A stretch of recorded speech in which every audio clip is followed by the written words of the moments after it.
Hello, everybody. Welcome back to the Pipeline Podcast, episode 118. I'm your host today, Darren McClymans. Welcome to the final episode of the Pipeline Podcast, year 2, 2024. I am joined by some really good friends of mine celebrating the end of this wonderful year. Wonderful. I think it's been pretty solid. I feel like an improvement upon other years we've had in the last decade, I feel like. Ups and downs, but yeah. Yeah. Ups and downs. I have my friend, obviously good long-time friend of the channel, Everest, aka Arcanized. Everest, how are you doing today? What's up, man? I'm doing well. I'm glad to be here, ready to talk some end-of-the-year stuff, just get along and kind of have a good time here. Yeah, let's do it. Absolutely. Yeah, no, we had you on. Obviously, you've been on several times. Not last time you were on, but I think time before we kind of did like our mid-year review, kind of talking about a lot of the things that had come up to that point. So I'm going to be very curious to see how many things we kind of repeat from that episode and how many things we kind of like what new stuff came out since then. Because there have been a lot of things that come out since then. So yeah, that should be fun. Sure. Jake, obviously, Jake, you've been on a lot this year. Yeah. I feel like every couple of months I'm like, hey, you free? I'm out of guest. I need you to come on. Yeah, and it was right around this time last year that I was actually on for the first time. So because we were doing like what were the best things of 2023, and here we are again. Yeah. I think last time it was like favorite. I think it was like favorite superhero moments of 2023 or something. Yeah. So that was a lot more niche. So I'm curious how many things from like the superhero genre will kind of fade into this, like a more general overall thing. Yeah. Especially considering this was not the best year for that particular genre. You know what? Yeah, no, that's interesting because I it's been my. What about Madam Web, man? You're forgetting about the great Madam Web. The great Madam Web. You know what? I've kind of said all year that I think it's one of the worst year for comic book movies, but I think it's one of the best year for comic book shows because there's been a lot of really good comic book shows come out. So that would be really. I think that's going to be interesting, kind of once we step into that. But obviously, we just had Christmas. Obviously, holiday season was afloat. I normally open these episodes by kind of asking any fun things that we've watched or played or read or whatever over the last week. Are there any like Christmassy things that anyone watched over the last weekend or so? You can go first, Everest. Yeah, I can go first. Honestly, not that much this year. I feel like some years I go crazy into Christmas stuff, and then other years I really don't.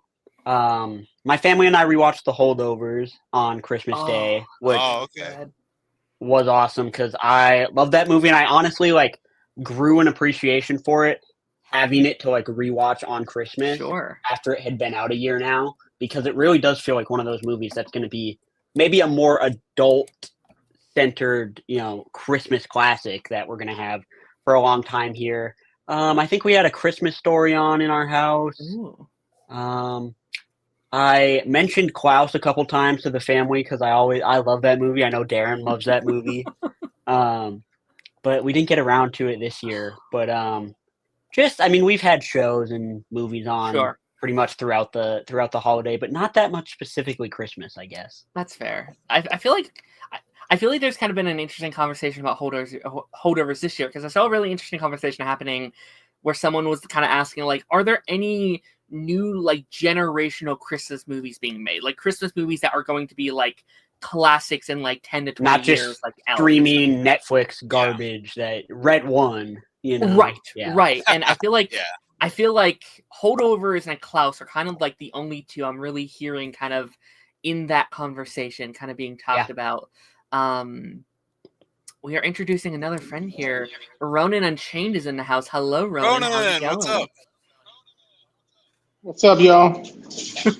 How's it going, buddy? First time on the channel, which is kind of crazy, Ronan.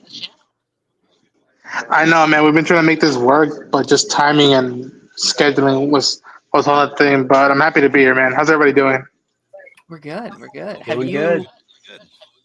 We're kind of talking about like Christmas movies that we've watched over the last week or last kind of couple months or so. Have you watched any over like this month or last couple weeks or anything that you've kind of been like celebrating the Christmas season? Well, I don't know if it counts as a Christmas film, but I think I saw parts of Knives Out. So I saw that. Yeah. This is an interesting one. Kind of in that vein. No, I consider it more of a Thanksgiving movie. I think Knives Out is very Thanksgiving coded, but Sure. it works for yeah. Christmas too, I think. Sure.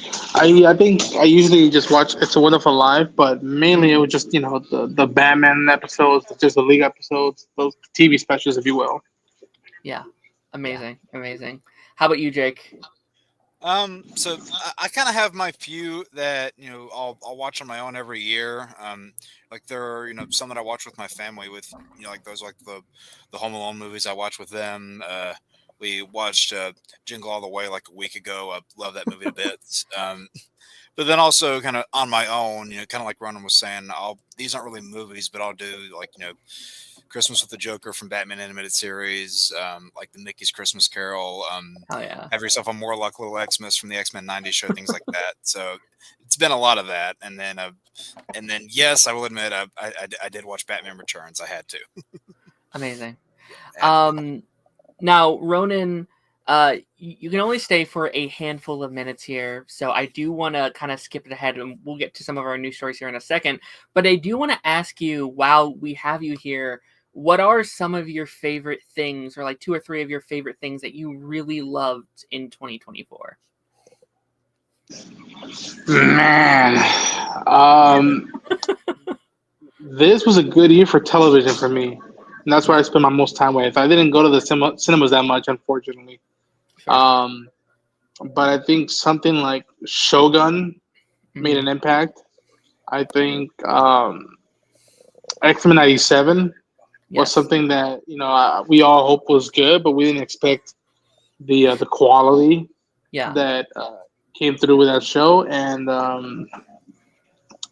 man, that's a good one because damn, that's a good one because I'm also right now rethinking. All right, Bad Batch season 3 concluded this year, and then Mm. Fallout, and then Arcane, and then stuff like Cape Crusaders and whatnot. So I think what's another one? I think one that like people didn't really talk about that much was Twilight of the Gods, oh the yeah. Zack Oh, Snyder series sure. that I feel like people should check out that more because that's more of the stuff I want to see coming from him down the Sure. pipeline.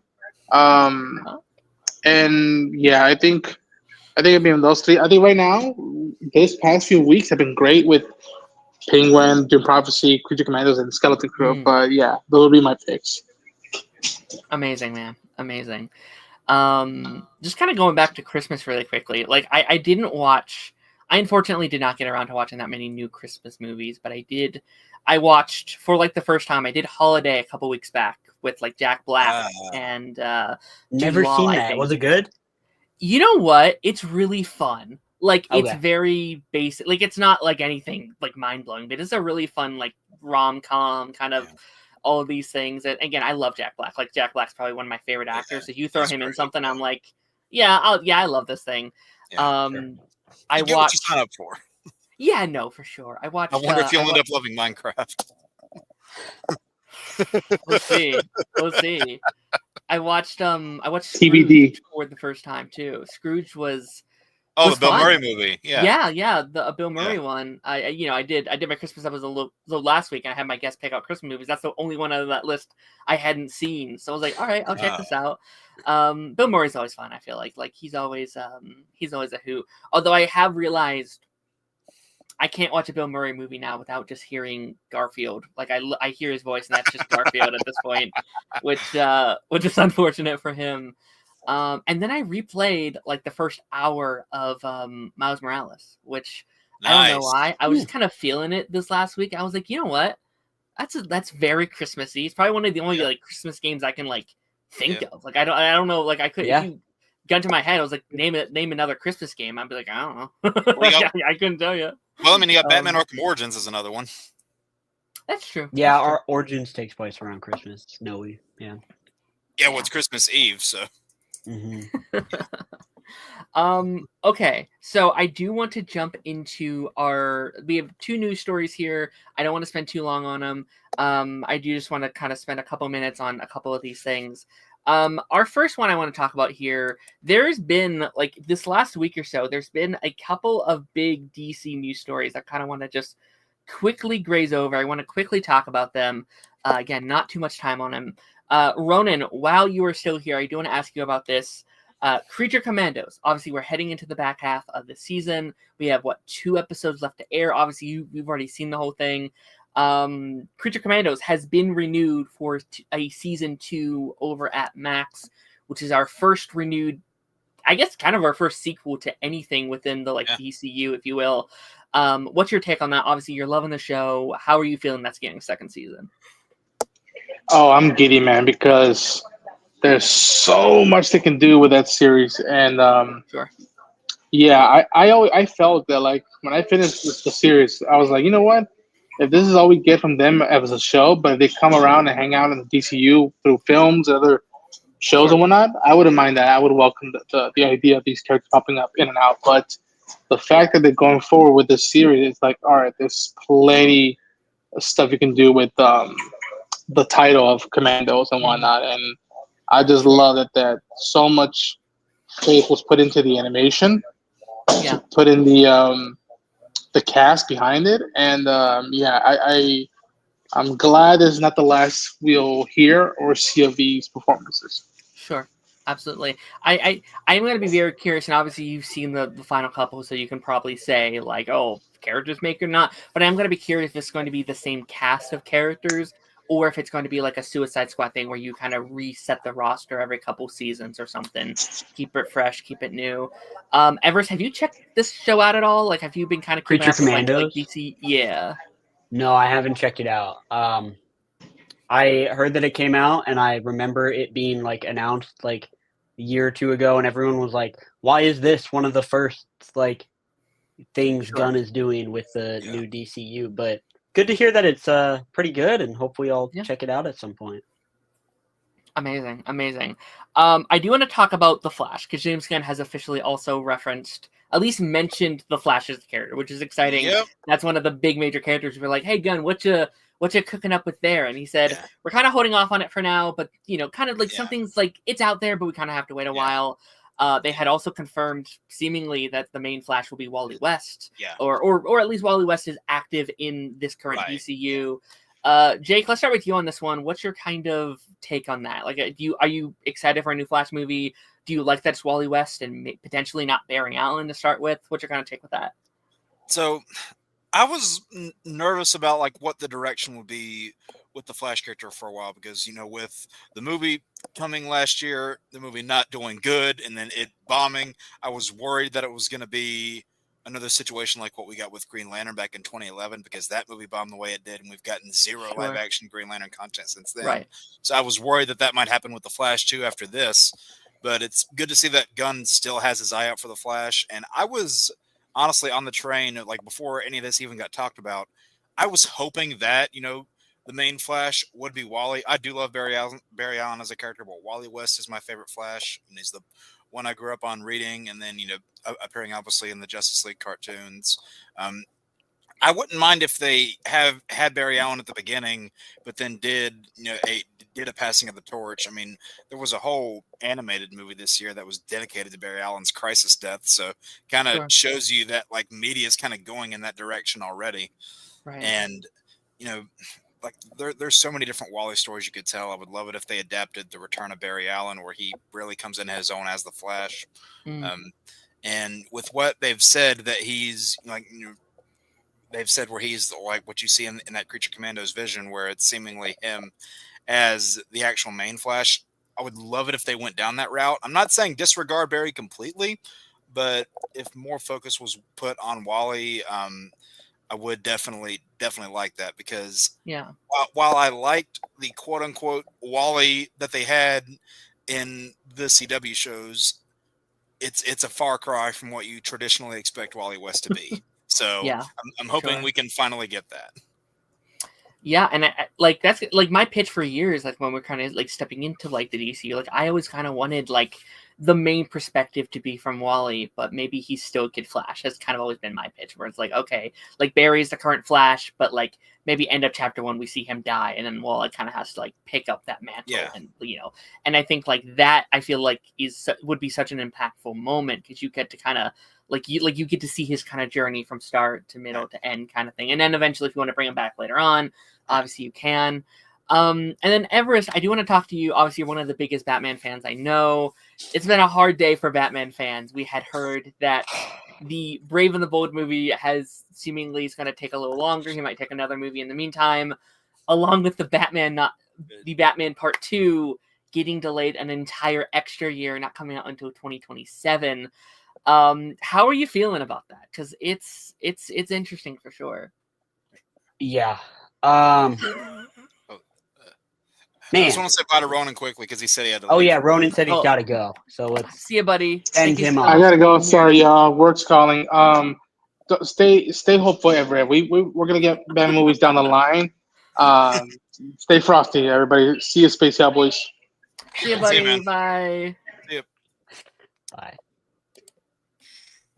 Bye. Yeah, back to Batman. It definitely sucks. And I know it's like, oh, you guys can't complain. You get Batman stuff, it seems like 3 times a year, every year, nonstop, everything's Batman. But as someone who loved Matt Reeves' first Batman movie with Robert Pattinson, and as someone who feels like a lot of the strength of that movie comes from it being a really good beginning and like almost setting up like the next chapters in that Batman story, it sucks to have to wait so long and to at this point be almost uncertain like if major changes are happening to that character in that world. If it like, I don't believe that they're making Robert Pattinson's Batman the new DCU Batman. No. But clearly like something is up. Like either Matt Reeves is just really struggling to write this script.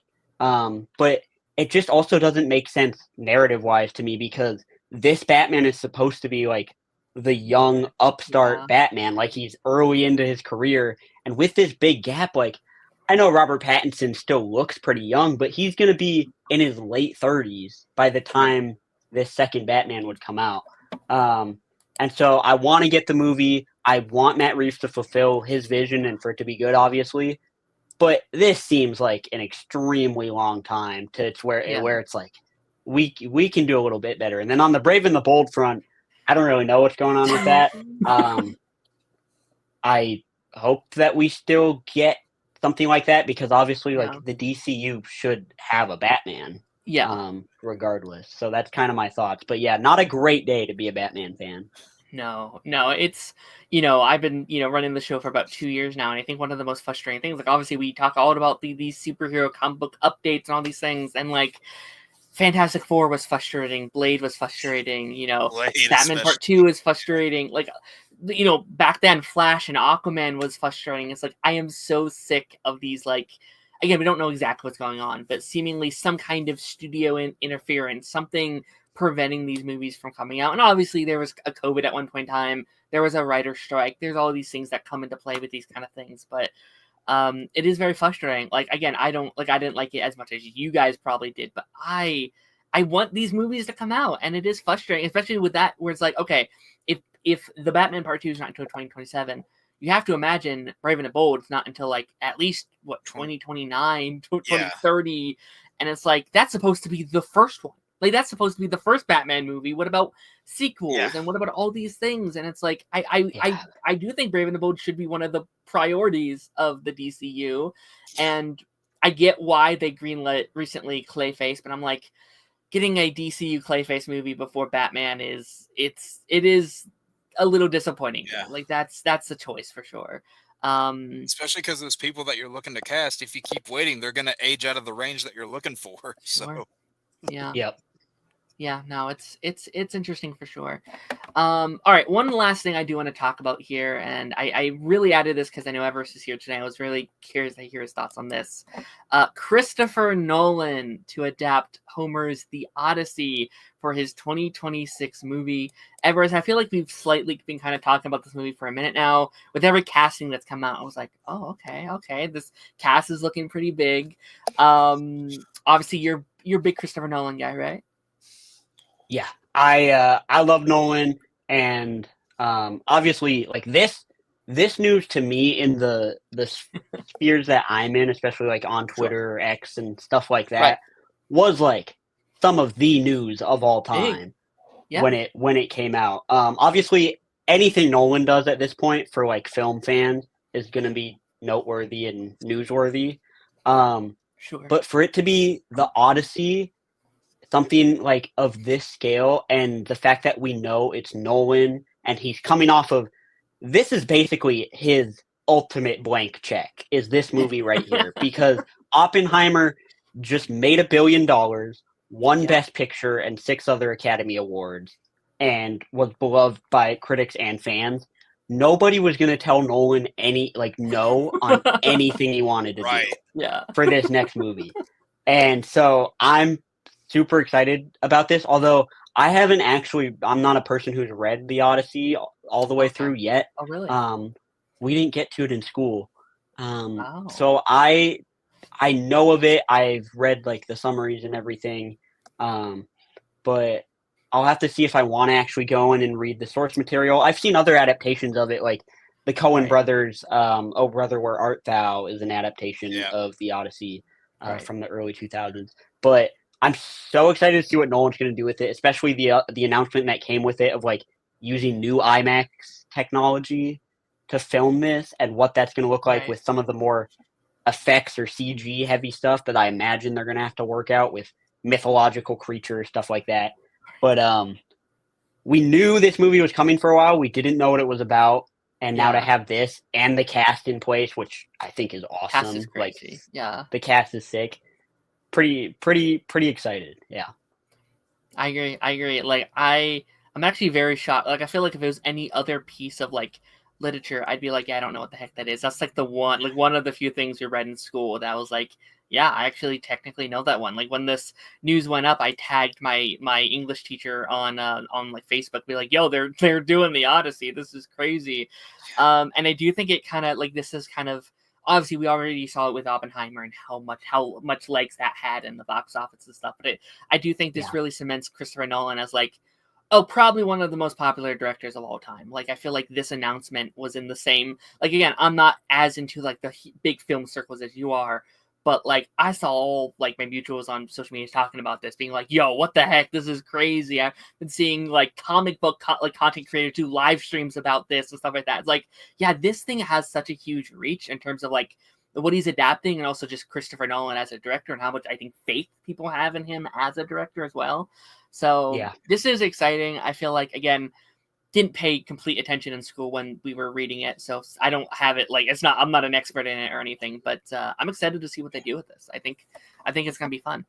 Oh, yeah. Go ahead, Jake. I'm sorry. I was just gonna say that on my side, like I'm coming from like that was one of the first books I ever read in college. So and I do have a physical copy right here in front of me. So hey, I got a physical copy of it. Yeah. Hell yeah. So no, as soon as awesome. you pulled it up, it's like, you know what? I have it right there in the cupboard. Let me reach up and get it.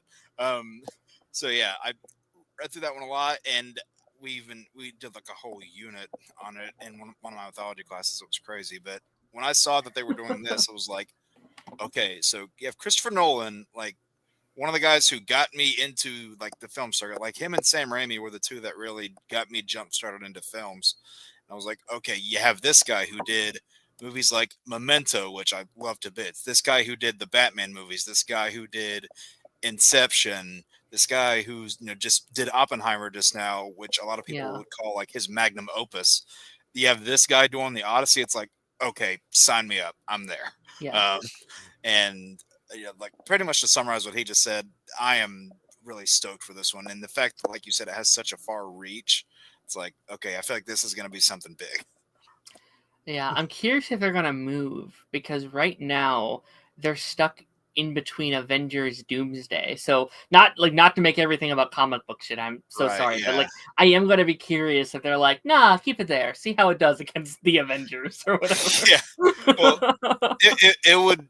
This would be the funniest thing ever if, say for whatever reason, they came out with like a movie about Hondas and they paid off the Deadpool joke, and if the next Barbenheimer was Honda Odyssey. I'm just saying that'd be funny if they went full circle with that. I know it's like very far fetched, but it would be funny. Be very fun. Yeah. Speaking of things that are fun, Ooh, what else our is stream fun? movies are fun, Everest, and TV shows are fun, and That is things true. that we Most of the time. watch. What's that? I'm sorry. I said most of the time. Well, you know what? That is true. We could have watched some non-fun movies, and maybe we can get into that today as well. But no, honestly, I think this is one of my favorite streams of the year. I love just being able to look back at the end of the year and be like, okay, what did this year offer us? The good, the bad, our favorites. What kind of touched us in special ways. We're gonna go one by one and kind of just go through and talk about some of our favorite things this year. Everest, I'm gonna start with you. Kick us Oh, off. no. What's the first? Do you not have one ready? What? No. I'm just like Okay. putting me Okay, on the spot, but yeah, yeah. Okay. What is the first thing we're going to be talking about today? What is the first project that you want to kick us off with? Well, I feel like we do have a pretty like diverse sort of interest layer web here, so I'm sure we'll get into a bunch of cool stuff. But I think I have to start with one that I talked about at when I was on the stream earlier this year with you at the mid-season sort of check-in, middle of the year. It's just my favorite movie of the year, and it surprised me that it is, but it's Dune Part 2. I loved this movie. I was going into it with high expectations, but still like cautious because the first Dune didn't really do it for me. Sure. I thought it was interesting and well made, but a little bit boring, a little bit hard to access. Sure. The second part did everything that I wanted it to do. It was kind of a perfect sci-fi movie in my opinion. All the performances are awesome. It paid off everything that the first set up. And when I think of cultural moment, it was one. Movie that I just personally really love. It's the first one that sticks out to me in terms of 2024. Sure. No, it's fair. Like, I'm someone, and again, very hot take, like steaming hot take. I didn't love it as much as other people did. Dune has not been just like a franchise for me, but I Totally will sit fair. here and say, I would sit here and say, I still think it's one of the best movies of this year. Like, I think it's easily, in terms of like the like quality of the movie and how it's like edited and the acting and like that music makes me want to love Dune. Like, it makes me so sad I don't love Dune because the music in the cinema with the surround sound is like this other experience. It's like, oh my gosh, it's so beautiful. And obviously they just did that TV show that came out. I didn't check that out, but like obviously that came out. We have Dune Part 3 in 2026. Like, there, I feel like that franchise is going for people, and I think that's really, really cool. So yeah, no. Have you seen it, Jake? No, I have not seen Dune Part 2 yet. No, Bummer. I have not. How dare you? I want to. It's on there. I just haven't Okay. gotten around to it yet. Have you seen did you watch the first part or no? I did watch the first one, and I didn't dislike it, but I'm like, I feel like there's potential for a little more here. This is basically what I walked out of it saying. Sure, Okay. that's fair. I would encourage watching the second then, because I kind of felt the same way about the first one. Like, it didn't all click for me. The second one, it did like all click for me. It was pretty cool. Okay. Not saying it's gonna all work for you and you're gonna love it as much as I do, but I would give it a chance. That's fair. That's fair. Is it streaming anywhere? I think it's on Max. It's on right? Max. Yeah, Okay. it's on Yeah. Max. All right, that's good to know. But Jake, what is something that you have seen this year that you want to talk about? So, as if my my clothes weren't enough of an indication, the big thing that I was looking forward to this year, it was X-Men '97, and that has still probably been, even though it was one of the first things that released this year because it was back at the start of March, or like more in the middle of March, but I think it's still probably been the most standout thing for me because, X-Men the Animated Series was like my favorite show as a kid. Loved that one to bits. And I think like my love for that whole world grew this year, even with that revival show coming out. Obviously that really, helped it. But um, in between November of last year and now, I've met like almost the entire cast. Oh And wow! yeah, they're phenomenal people. Love them to bits. Like Lenore Zen, who does Rogue, Cal Dodd Wolverine, George Bazaz Beast. All those guys are just phenomenal at what they do, and you can clearly tell they love it. And kind of like Ronan was saying earlier while he was in here, we were hoping it was going to be good. Like those of us that knew like that original property were like, okay, please let this be good. We've been waiting 25, like we've been waiting 2 decades for this. But I don't think we expected it to be as good as it was. Yeah. And like, there's been some drama behind the scenes, after season 1 ended. I'm hoping that doesn't affect things going into the next season too badly. But I also don't want that to be like a huge wait either, because if we have to wait like 3-4 years, I'm going to be a little annoyed. But that was just definitely my favorite thing of the year. It reminded me why I love these characters. It was my introduction really to like the whole nerddom world, my introduction to the X-Men, introduction to Marvel as far as I can remember. And earlier this month, actually, I'm just going to reach up here and grab this. I did get the actual full comic that goes along with the show. Oh, hell yeah. So, yeah, this has been a great year for X-Men fans. I got to say X-Men that. has, it's been a while since we've been able to say that. And it's like, oh yeah, it's been a good year again. This was fun. Yeah, between this and Deadpool and Wolverine, the X-Men fans have been eating good. Yeah, absolutely. No, I mean, I agree. I think me and Evers talked about this when, we did our midway through. X-Men 97 was also my favorite show of 2024. Oh, okay, nice. Which, like, like I always thought it was going to be at least fun. Like, I was always looking forward to it. And I think they did something really, really fascinating with that show, where I think not only is it like, again, it's hard to, when you're bringing back a show of such like legacy status, it's hard to be like, okay, it might live up to it or whatever. I think it actually preceded that original show. I think that they kind of took everything that made that show so special and was like, hey, what if we upgrade that by like 10? Like what if we just like go beyond what anyone is expecting? And I think it's some of the most I've enjoyed like a TV show since like early like Arrowverse stuff, which I was not expecting. I was not expecting to have like that level of like intrigue into it. And I think there was a real like community thing around it. Like I enjoyed coming on here, every week and talking about it and the theory crafting and like slight spoilers, but like the intro did a really cool thing where the intro of every episode would change depending on like what that episode was doing. So like you would obviously that intro is one of the greatest of all time. So you have fun of it, and then you're like, wait, what's blah blah blah doing there? Oh my gosh, are they bringing them back? And it's like, oh, they did. And then next episode is like, they did bring them back. This is crazy. And like there was that hype around it was really really fun. And again, just like the theory crafting or whatever. And episode. Is it episode 5, Jake? Is it the big 5. Episode? Yeah, that big one. Mm-hmm. Genuinely might be one of my favorite episodes of TV. Oh, like insanity, like all the way through insanity. And not just because of those last 10 minutes. Like it's so good before that. Like just that beginning where you have that one surprise character that pops up in the intro later. When he interacts with those two characters, it puts such a big smile on your face. And then, and this is really the case for the whole series, but that episode especially, you have the character drama, and then the insane stakes, the insane action, and then those gut-wrenching emotional moments that you're not expecting them to hit you as hard as they are, but they don't hold anything back. And it actually turned people that I know that were not X-Men fans prior to this, it turned them into X-Men fans because like they were worried. I was like, they said, do I need to watch, like this, all these 5 seasons? I was like, you don't need to. You're missing out. If you don't, because I mean, like I'll admit it's a little bit dated, but I think that was part of the appeal of it too, because people were talking about the animation. It's like somebody like me that grew up with the original, I wouldn't really care that much, but the newer animation style might make it more appealing to younger audiences who hadn't seen it before because they're not used to that older style.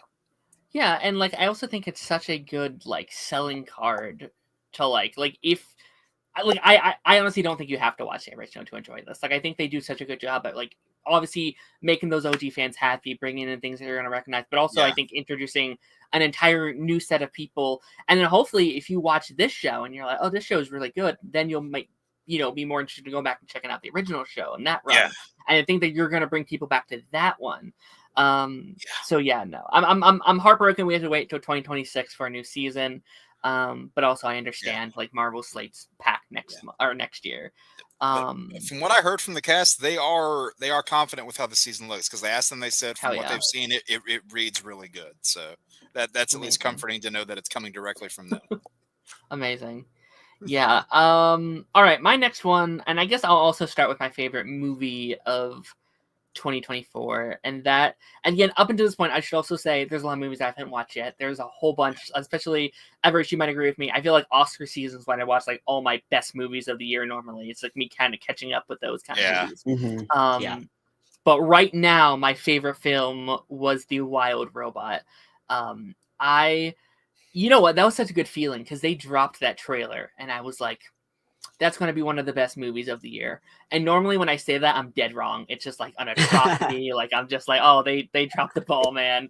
This sucks. And like, as every trailer we got, I was like, all right, man. I started winning people over. And then it was one of those things, like, everyone was kind of in agreement, like, oh, yeah, like, this is one of, I don't know if I would say this, but I've heard many people say this is one of the greatest animated movies of all time. And I think that's very justified. Like, again, it's hard for me to say that because it's like some of my favorite movies of all time are animated, and it's just not going to compete some, stuff I grew up on. I've seen like 20 times each and stuff like that. But this will probably be some generational movie for a lot of younger people too. Like, this could be their Lion King. Yes, absolutely. I absolutely think so. And I think like this shows the staying power of DreamWorks. DreamWorks is a very frustrating studio to me because they either put out the most mid thing you've ever seen in your life, or they'll put out a masterpiece. It's like you have Puss in Boots and it's like, oh my gosh, like this is what they're doing, and then it's like Trolls 3 and it's like, oh, whatever. Wait, there's 3 of them?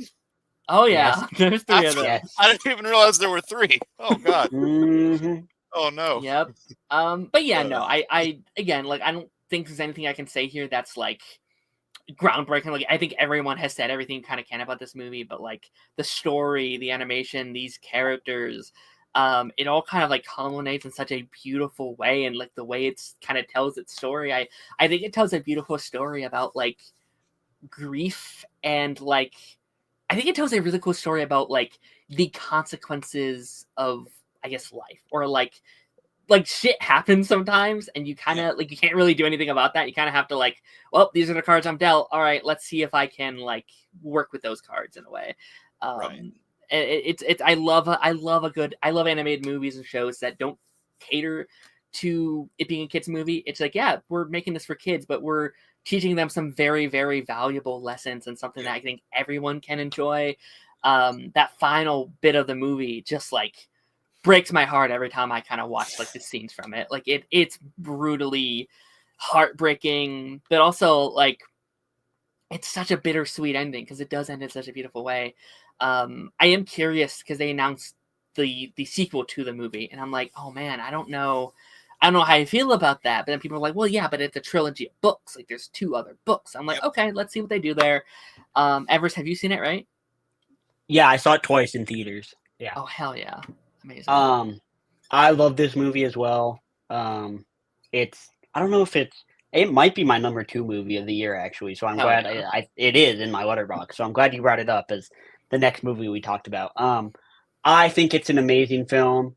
I would say, before I get into all the positives, the only thing that keeps it from being like a perfect movie for me is I feel like they add in some like big action stuff when they don't necessarily need to during the third act. I feel like they kind of went away from the core of what makes the movie amazing just for a brief period, but there's so much great stuff in it. And I would say one thing Darren didn't harp on enough, it is a gorgeous looking film. The animation is beautiful. The colors and everything, seeing it in theaters was awesome both times. And it's a really simple story at its core, honestly. Like, there's nothing in it that like there's no themes you haven't like really thought of before, but it executes them in such a cute and like powerful way. Yeah. It's a great use of the medium of animation. It's just a really fun story told super well. I loved it. Amazing. Yeah, no, I think, yeah, like I have a hard time seeing anything else kind of topping that for me this year. Like it's just like, I don't know. Like but also I think that's also like animated thing for me. Like I feel like animated movies always kind of have the edge out over a lot of other movies. Yeah. All right, Everest, what would be your second thing that you would like to talk about today? Let's see. Well, I've got a couple of movies that I really loved because that's primarily what I focused on that I'll Yeah, that's fine. bring up later. But I would like to go into I watched very little TV this year. That's fine. But the Batman TV shows that I did watch, or Batman centered ones, were both pretty good. So I'd like to bring Sure. those up. The ahead. Penguin show was, I thought, really well done, or at least I think it's well done. I'm not all the way through it yet. I've got to get to finishing it. Dude, I'm the worst at watching TV. It's horrible. But really loved what I've seen from the Penguin show. And then I did watch Caped Crusader all the way through, which, while I don't think was a perfect show or a perfect Batman show, it's pretty good and it's pretty unique. I feel like it feels very singular from all the other Batman animated shows, which I love, that they all kind of have a different feel, whether it's the original 90s animated series, which is excellent, or Batman Beyond, or the Batman TV show from the 2000s, or Brave and the Bold, and now this. They all feel different from each other.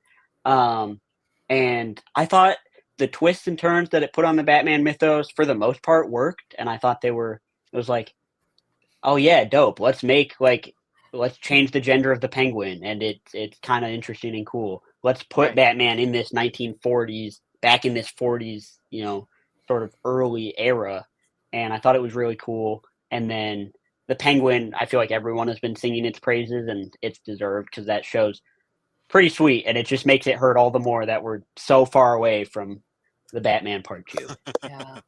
Yeah, no, I think Penguin, was my like second favorite show of the year. Like that show, I think just in terms of like being such a well written, well put together kind of TV show, I think it kind of nails it on all of the all the things. Like I feel like almost every actor in the show was like, oh yeah, you should win an Emmy for your performances. Like Sophia's actress was incredible. Colin Farrell, amazing, unbelievable. Like I'm pretty sure we had a conversation about like the Batman where I was like, I don't know, he didn't do enough for me. Like I thought it was good, but I was like, yeah, okay, I'm curious what the show looks like. And actually, I wasn't too excited for that show because I was like, I don't know, a Penguin show, a Mob Bosch, I don't know if that sounds like my cup of tea.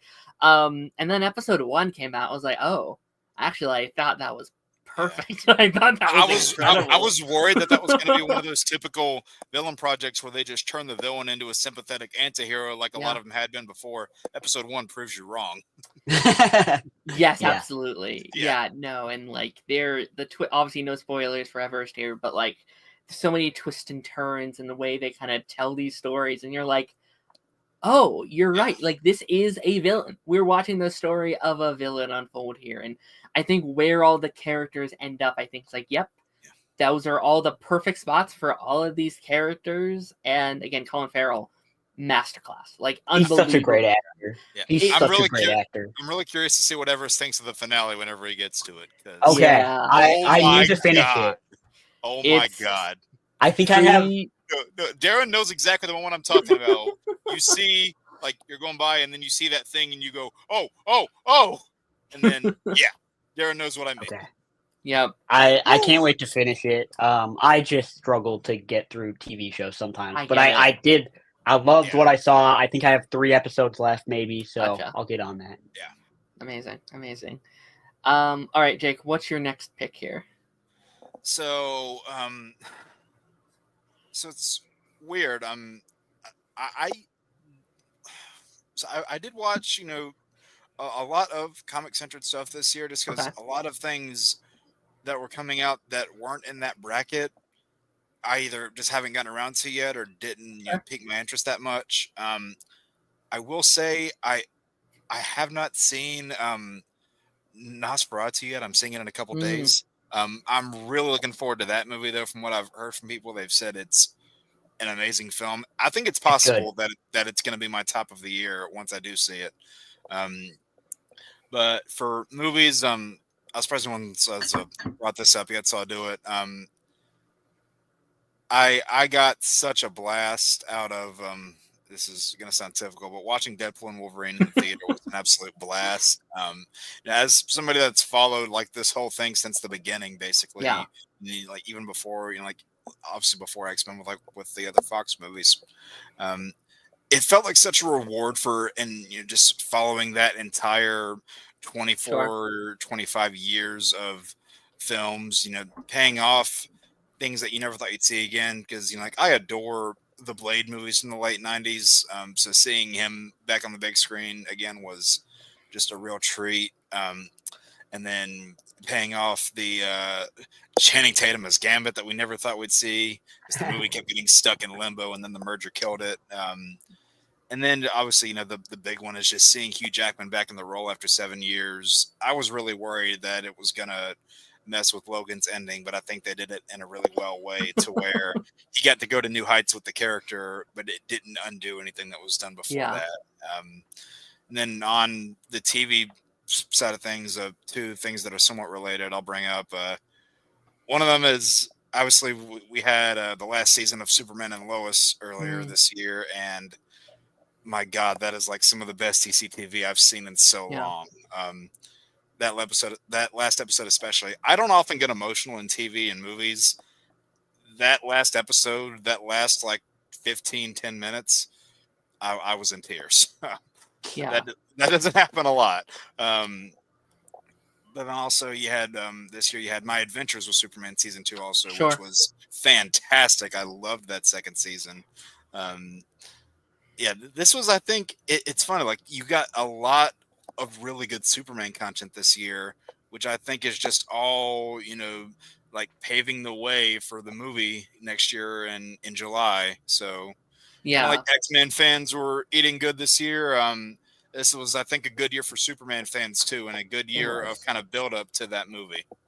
So it was, I said on Twitter a couple like last week, I was like, I think this is the year of Superman, because obviously you have Superman Lois, you have My Adventures, you had Super/Man, and obviously you had the hype up. The documentary to this Superman movie, like the trailer we had last week, and I feel like it's been such a cool week, especially I think within the last decade, it not being a very good decade for Superman, or just not having a lot for that character. So that's been fun. And no, I think I agree on all that you just said. I think Deadpool and Wolverine, I mean, I would argue that is probably like the biggest movie of the year in terms of like blockbuster hype. I think like that and Dune 2 are probably like the two biggest like event kind of movies. And you're that's right, how they work.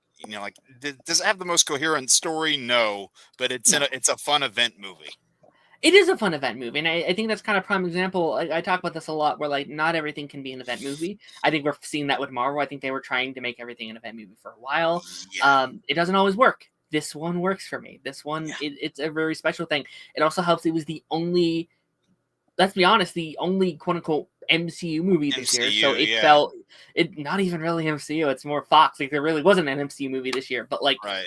It felt special. It felt like this huge event. It felt like, it's been however many years since the last Deadpool. It's been 7 years since Hugh Jackman has, been that character, and also getting to see him in the spandex for the first time in that yellow costume. suit. No, absolutely. The mask at the end of the movie, it's like he did not miss a beat.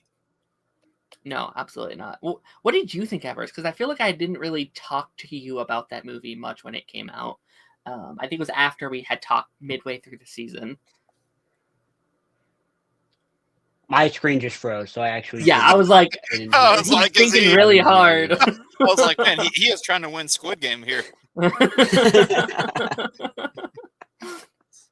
My bad. What were you saying, Darren? I was just asking you, like, Deadpool and Wolverine, kind of like what your thoughts were. Sorry about that. I literally, you guys froze, and then it like reloaded you both, and I was like, I don't know if this is me. I don't know if this is the stream. What's going on here? But Deadpool and Wolverine, I liked. I think it kind of brought an unfortunate reality to light for me, which is that the ceiling of how much enjoyment I get from just Marvel, a comic book movie, at this time in my life has just lowered a bit, just with how some of the movies have gone and how I personally have evolved in what I'm interested in and what I like. So I wasn't blown away by the movie. It wasn't to me like a core movie going experience. That said, I think it's super fun. I had a great time in the theater. I laughed a lot. I think it's made with a lot of passion and love. Do I think the story is, makes a ton of sense and is super well thought out? And do I think everything looks great in it, like visually? Not really, but on what it wanted to hit on, I think it succeeds, and I think it deserves props for that. And I had a good time in the theater, for sure. Yeah, I agree. I actually didn't like it the first time. Like first time I went, I was like, oh, that was it, because I do think the hype was too large. We had talked about it for too long. It was too big of a thing, and I think sometimes for me, this might just be like how my brain is wired. If I'm expecting a certain kind of movie, and then that movie is a different kind of movie, not their fault at all, just my brain. But if it's a different kind of movie than I imagined, it's like, oh, I don't like this. It's not what I imagined. Yeah. But then I went back a second time, and I was like, oh, okay, I like this a lot more now. And then I went back a third time. That third time, and what really sealed the deal for me was I had, like, throughout the movie, I was going to go get a snack at some point. I was like, okay, I'm going to sneak away and get something. But I couldn't find a time to go do it because I wanted to rewatch every scene within the movie. I was like, oh, I really like this scene. I like this scene. I like this scene. I was like, oh, I actually really like this movie. I actually think it might be one of the more, like, rewatchable MCU movies because there are so many, like, bombastically cool moments, cool comic booky moments, lines of dialogues and jokes and stuff like that. That's just really, really sick. So yeah, no. And it also helps. It's like arguably the only good comic book movie in 2024. And I'll say too, just like one of the biggest strengths that I don't think is really talked about, people say that it kind of struggles from an overall narrative standpoint, which is true. I agree with, but I do think that it has strong narratives for Deadpool and Wolverine as characters. Like it does have arcs for them in those movies because Wade trying to find his place after what has happened, like trying to find a purpose for himself. And with Wolverine, like a lot of people would, they often criticize that archetype in movies of, the broken down, hero trying to get back into, the limelight, things like that. I would argue that that's kind of always been who Wolverine is. Like that is who he is at his core. And they play into that. And like, I don't know, it works more for me as a character story and not so much as an overall story, while just having a lot of fan service candy coating on top of it. Yeah, I agree. I think story wise from start to finish, this is probably my favorite Logan story we've had within I guess outside of like the movie Logan, obviously that's fantastic, but like one of my favorite Logan stories we've told with Hugh Jackman's Wolverine. And like I actually think some people are kind of misunderstand his arc in the movie, being like, oh, he's the worst one because he failed to save them. And it's like, no. He's the worst one because he ruined the X-Men's reputation. Like he ruined everything the X-Men stood for and stuff like that. Right. Like that's why he hides the suit. Like he doesn't, like he kind of ruined their name. Yeah, and I love that scene at the end where it's like, no, this is what I am the X-Men. I am that guy, and I need to kind of live up to his legacy and stuff like that. It was such a powerful moment. He'll be back, I hope. I think he's just having technical issues. Yeah, he said he was going to be back. So yeah, no, it like, again, it has to be talked about. I was kind of saving it for you because I figured you would definitely want to talk about that one. And then I agree. I mean, I wasn't sure if I wanted to mention Superman Lois because it is like, I've talked about it so much on the show. Jake, last time we had you on, it was a whole shame just for that. But like, this final season of Superman Lois was something really special. Like, again, I won't talk about it too long because again, I've talked about it a bunch. But like, with all the limitations they had, they delivered something special. A much smaller budget, less of a cast, writers left, the CW crumbling at the seams as we speak. Like, I was like, I'm nervous about this final season. And I agree. They gave us some of the best writing, some of the best like coolest moments in all of like the CW DC TV shows. I think it has one of the best endings out of all of these shows, Yeah. which again, not a lot of great endings among these shows. Yeah. A lot of them end in not the greatest ways. Yeah. So that And was very special. It's the only live action Superman that we've seen up to this point that really has a proper ending too. So Yeah. it's pretty significant that we haven't gotten that until this long. Mm-hmm. All right, my next one I want to talk about, and this one I really watched recently, and I think it's a movie I haven't really stopped thinking about, and I'm not sure if anyone else has seen it yet, but it's I Saw the TV Glow. It's a more recent movie, and I'm a big fan of a movie that can kind of just like leave an impact on me, that I can stop watching the movie and I'm weeks later I can be like, man, what an interesting movie. And I think Everest, we were kind of talking about before the movie about like, oh, it's, you know, some people say it's a little confusing and stuff like that.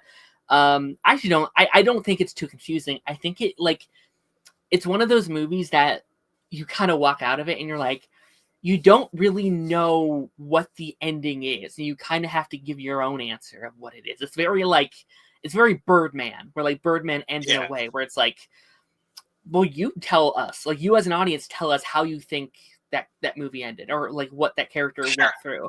Yeah. I always like movies like that. It's and it does some really interesting things where throughout the movie, you know, it's a movie about characters kind of questioning their reality, what's real and not real. And you end the movie and you're like, I don't know. Like I don't know. Like you think it's this way, but then back in your mind's like, but is it? But what, you know, were they crazy or were they blah blah blah? Like, it makes you think. Yeah, no, and like the kind of like the main, I don't even want to like talk about it because I think just talk about it all is like a major spoiler. But like, there is a big basis on like TV in this show, and these are characters that are really obsessed with TV.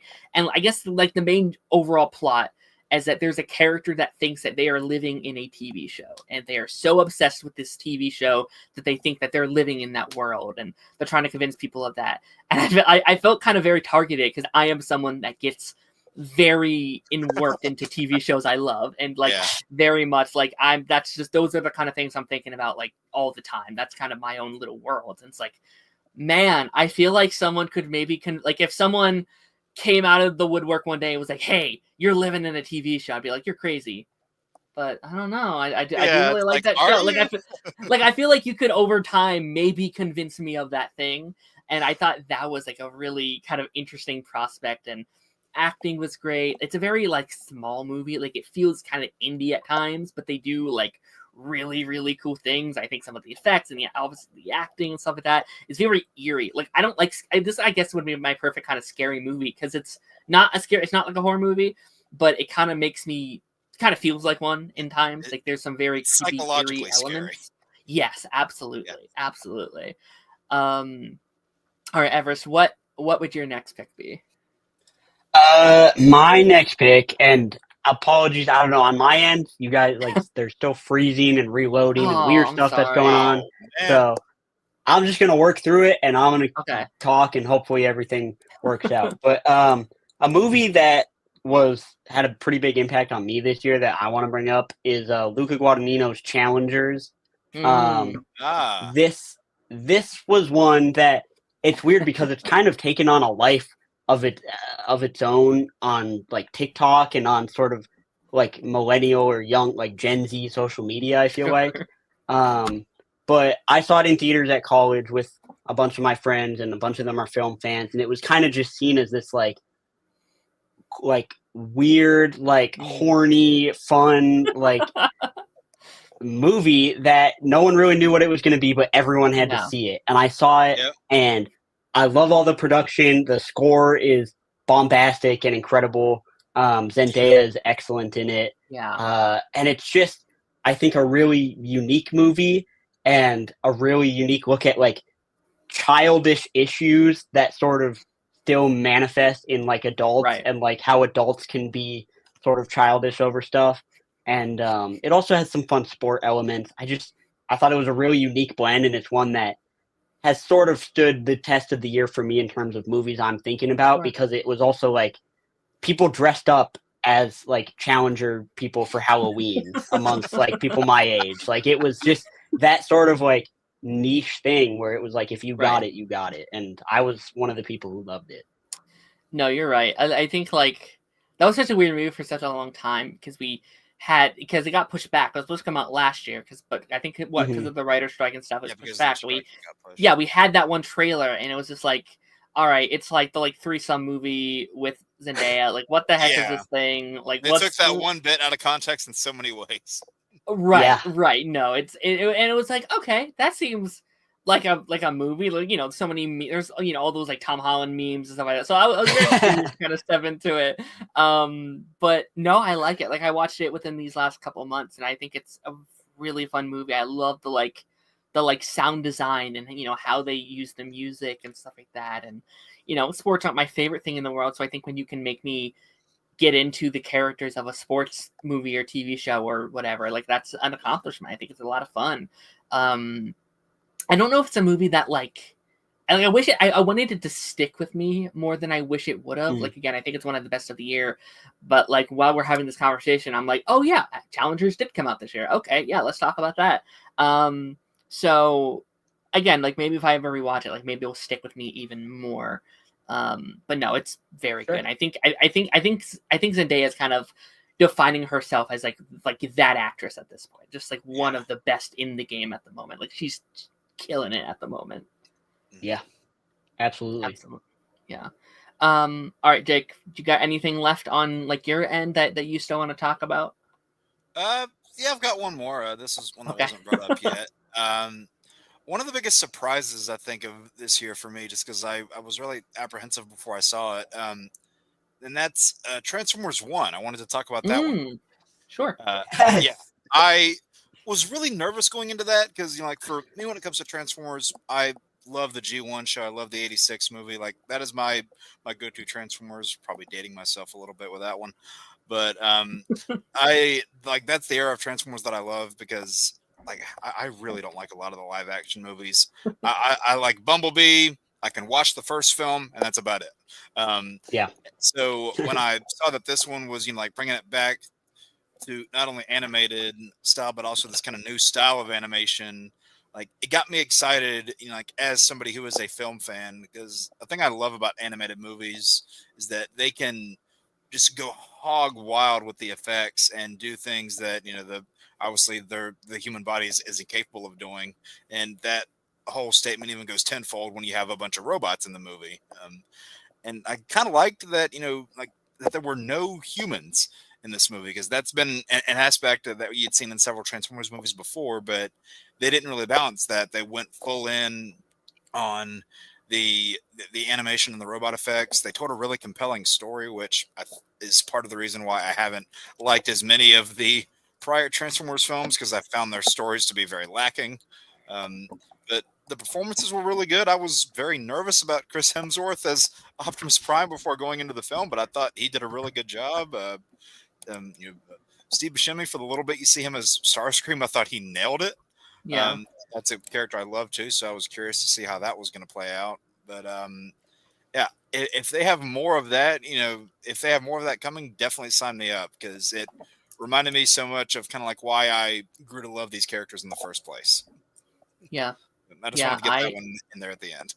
No, like, fantastic movie. I think that's in my top 5 or top 6 as well. Like, I hadn't seen any Transformers movies. Like, they are just not a franchise that I grew up on in the least.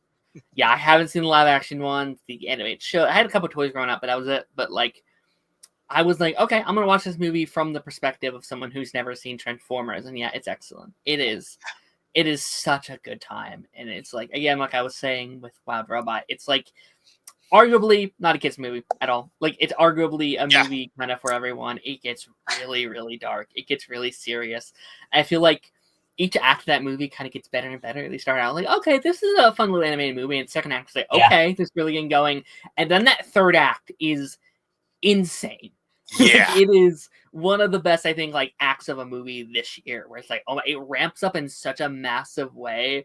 And obviously, like, I don't know the history of these characters, so I didn't exactly know like their dynamics that other people would know going into this, but like, there, like you slowly see the journey of the like main villain of this movie on like as you go through, and you're like, oh my gosh, this is really, really well done, really well made, well put together. Like it's fascinating. I really hope I can get a sequel, because it doesn't not looking great right now, because it did do amazing at the box office, unfortunately. Yeah, it didn't do that well. Because the marketing failed that movie. Yeah. It really did. And so if they do another one, they need to market it better.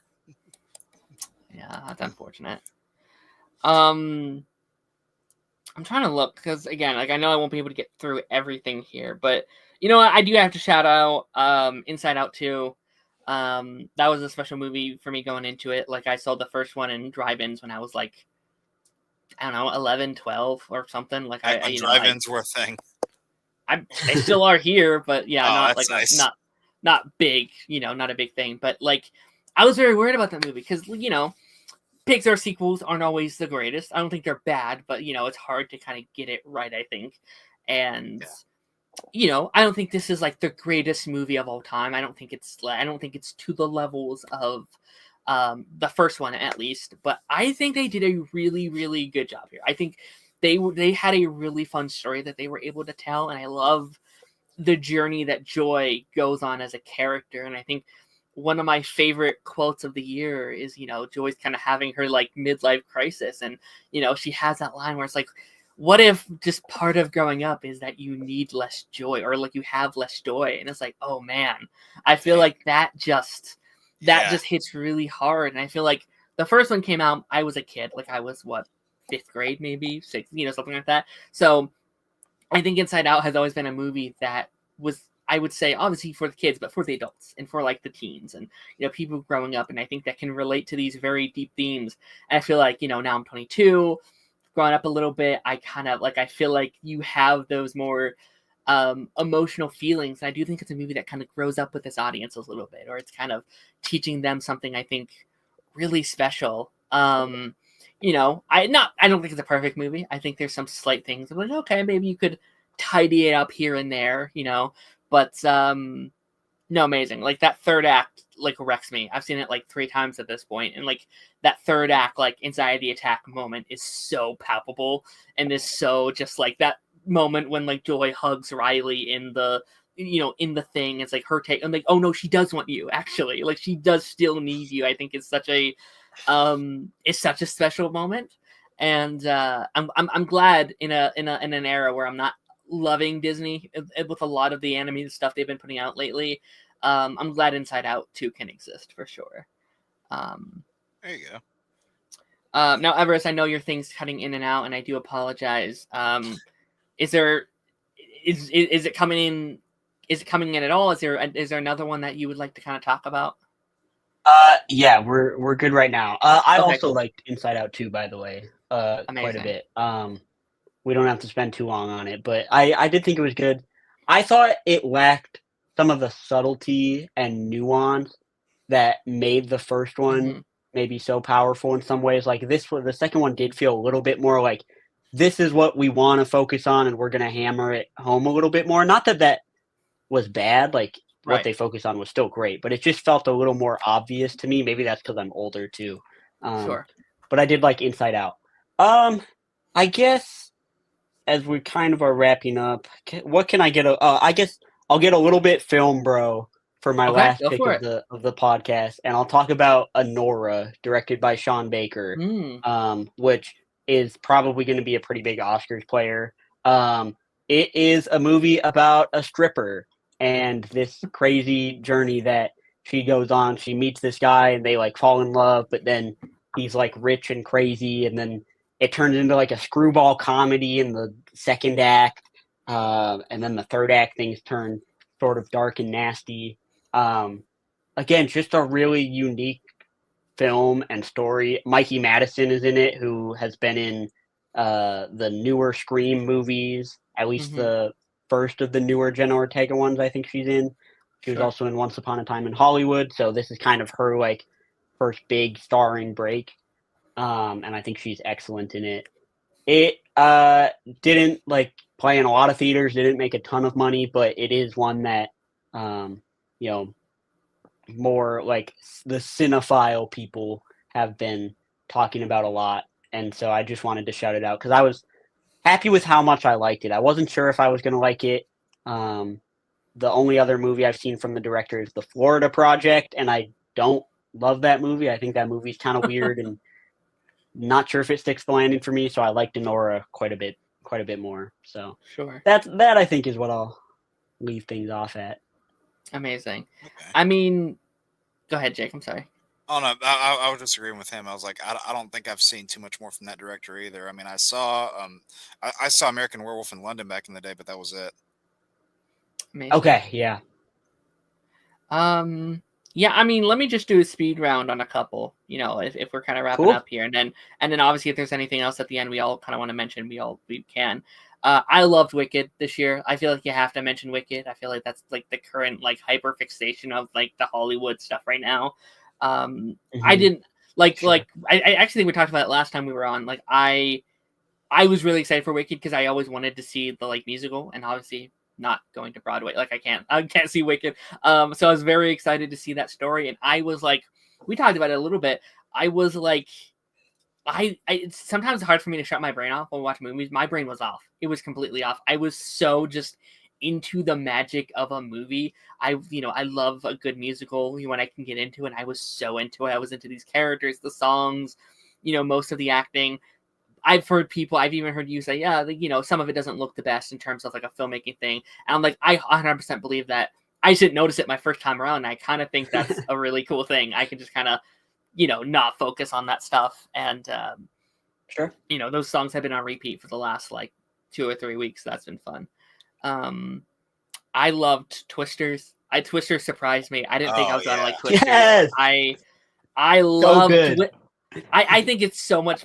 I can't tell my parents this because they'll kill me, but I think there's so much better than the original Twister. Me and you watched that earlier in the year, the three of us, and like it was okay. And then this one was like, yeah, this one's sick as hell, man. I don't know.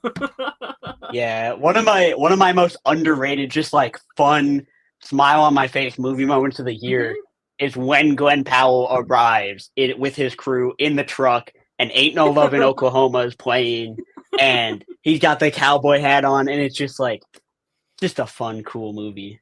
Yeah. No, it's like pinnacle blockbuster fun. It's like pinnacle blockbuster summer. Get some popcorn, laugh. I don't think you have to turn your brain off because I think it is good, but it's like it's not groundbreaking, but it's super fun. What else I have here? My Old Ass, which again, very silly title, but the new, you saw that? Aubrey, I had a bunch of people see it. I wanted to watch it. Yeah, I watched it recently because I love Aubrey Plaza. I think she's so much fun. And it was coming of age, so I had to check it out. And I love how like it's such a like complex concept, like the whole plot. I don't know if you guys know the plot. Plot is Aubrey Plaza has a phone. She gets to have a connection, like a phone line connection with her younger self. She gets to talk to her younger self throughout the movie. Super cool concept. It could be super big, and it's such a small scale. It's just this little fun coming of age story. And, there's a really, kind of predictable twist at the end, but like, I think it does it it's so much fun. And again, these characters are having a blast. It's so small scale. There's not a lot going on in terms of these, like, the world's not about to end or anything crazy. It's just like, yeah, I have a crush on this boy. And can you help me out with this crush on this boy and stuff like that? So I really enjoyed that one. And then, I'll give it to Planet of the Apes. Planet of the Apes was a blast. I hope that kind of launches a new trilogy. And an Ultraman Rising I watched this week, which really surprised me. That was like, I've never seen an Ultraman movie. I don't know what that guy is. Not really. And that was such a not expecting that project at all. I was like, oh, what's this thing? It's like, oh, it's a movie about a father adopting this little alien penguin thing. And it was like, okay, that's interesting, but that had so much heart, that had so much love, that had so much, I think connection, and it's a lot like, again, it doesn't look down to its kid audience. Like it's a fairly serious movie with stakes and stuff like that. That I thought was kind of fun. Did you guys have any others that we kind of haven't brought up until this point that you guys would like to talk about? There was one I wanted to talk about. I Yeah, go ahead. don't know if either one of you have seen this. There was a movie called Prisons that came out earlier this year. And so it didn't get the kindest reviews, but I thought it was a really interesting one. You've got like it's basically like kind of this like escaped convicts like is in this school. It's one of those like survive the night type movies. And even if like you've seen that done before, I always love it if they can entertain me. And even if I have somewhat of an idea of where it's going, if they've set it up well, then how they get there will likely interest me. And like we were saying earlier, like was this the most groundbreaking thing? No, but they took the concept that they were going for, they did it well. It it was a good time. It's not a movie for kids at all, but Sure. I would say that it accomplishes what it's going for, and it definitely entertained me. Hell yeah, amazing. I should check that out because I love cheesy, entertaining prison movies. So it is free on Tubi if anyone wants to watch it. Okay, Tubi. Maybe I'll put that on. I guess speaking of prisons, because I know Darren watched it earlier. Actually, I could bring up Sing Sing with Coleman Domingo that came out this year. That is probably going to be another award season Oscars player. It's, for those who don't know, a drama about this group of prisoners at this one prison called Sing Sing, which is kind of a famous U.S. prison, who do theater together, and they're in a theater group, and so they go through all the motions of like school theater, except they're all men in prison. And I just think it is again, pretty simple story, no like red herrings or like trying to be too conceptually weird. It's just a story about dudes doing theater in prison, and I thought it was well done and I loved it. Coleman Domingo, I think, is one of the better actors working right now. He's incredible in this movie. But I'm curious what you thought, Darren. No, I really liked it. I will say, when I heard you say it was a movie about theater and it's called Sing Sing, I did think it was a musical. I was like, oh, okay, let's see this musical movie. And I was like, okay, yeah, no, not a musical, absolutely not. But no, I thought it was very charming. I thought it was very fun. Like you said, I think he's a fantastic actor. And I think I love movies. I think we've talked about this where it's like you don't really feel like you're watching a movie, like you're kind of just like watching real people in real scenarios. That's kind of what this movie felt like. It felt like you're just watching these characters go through these arcs and struggle through this part in their life and the things that they're going through. And it's very, I'd say it's very wholesome. It's very inspiring. It feels very genuine. It felt like they were making a very genuine movie, and I think it did make my top 5. I do think I made my top 5 of the year. I will say, like, and I think everyone might agree with me. Again, there's a lot I haven't seen yet. I'm curious what my list looks like Oscar season and stuff like that. But I do think it was one of my weakest years for film in a couple years. I think coming off of strong years like 2023, 2022. 2019, several years back at this point, but like I thought obviously there's a writer's strike this year or last year that heavily affected things, I would imagine, but probably a slightly weaker year than most. But definitely a strong year for TV. Yeah. That's what I've heard. That's I picked the wrong medium to be interested in this year. I should have been more on the TV grind.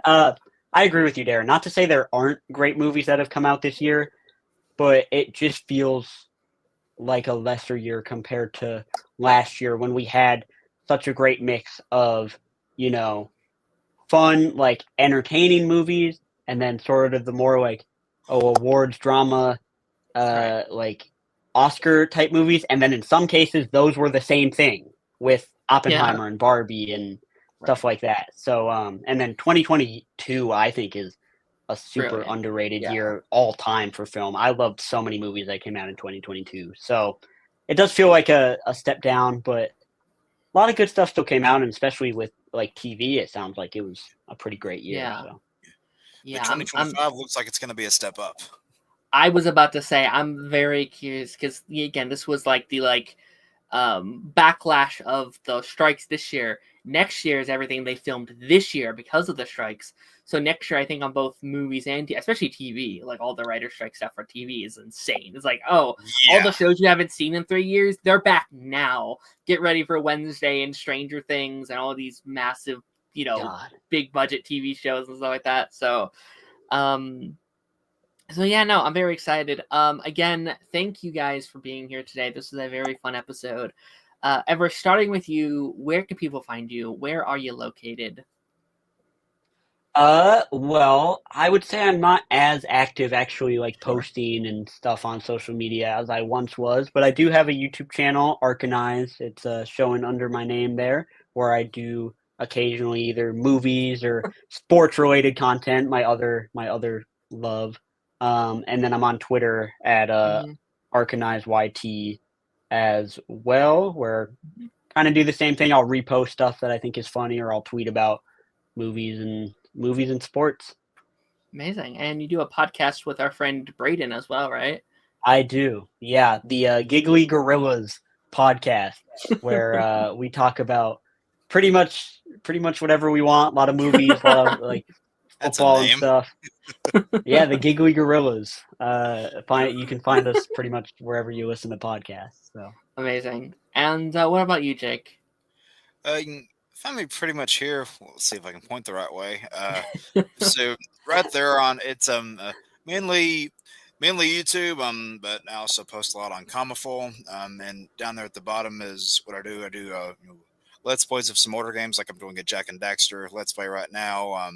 Do rankings of character designs in video games. Like we just did Venom. Next one on the list is Green Lantern. We also do some retro reviews of older games. I'll say that our next retro review is X-Men Legends 2: Rise of Apocalypse is our next one. And then to kind of end off this year, I've got 2 videos coming out where we look at what are the best superhero costumes in live action. That's the next one I have, and then I kind of have what we've been talking about here in video form is what some of the best projects of 2024 are. So if you want to see all that stuff that I just mentioned, then you can head to YouTube right there. Amazing. Yeah, it's a pleasure like always. And yeah, again, this is our last kind of episode of 2024. So thank you everybody for an amazing year, an amazing wrap up. Very small show, so anyone who ever comes on the show is here because they want to be here and they want to have a fun conversation, and that means a lot to me. I think we only missed 1 episode in this year, so that's very exciting. It was a great year, great conversations. Final stream of the year will be over on After the Credits this Monday. We're going to be doing, obviously, Skeleton Crew, Creature Commandos. And next week, I will be doing, first episode of the year will be our most anticipated movies of 2024. 2025. That'd be weird if I just looked back, if I just did it again. No, 2025, big year for movies. Very exciting. And yeah, everybody, I will see you guys on the flip side.